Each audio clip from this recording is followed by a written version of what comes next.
please don't only focus on the western part of Hyderabad. Kokapet or Gachibowli or Puppalguda, these are all attractive, I understand. Investors want to go there, I understand.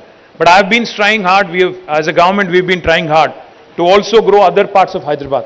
Infrastructure ఈరోజు మీరు చూస్తే eastern part of హైదరాబాద్లో ఏం తక్కువ లేదు. ఇవాళ ఒక నాగోలో, ఒక ఎల్బీ నగరో, ఒక ఉప్పలో మీరు చూస్తే అక్కడ కూడా అన్ని హంగులు ఉన్నాయి. In fact lot of employees who work in IT sector and other sectors also travel all the way from those other parts of Hyderabad. What we also need to do is start focusing on the eastern side, start focusing on southern side and also the northern part of Hyderabad, not obsess about west.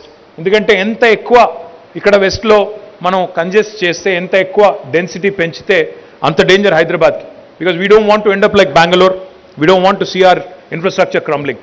So my humble request to the developers promoting the virtues of the eastern, southern and northern part of Hyderabad.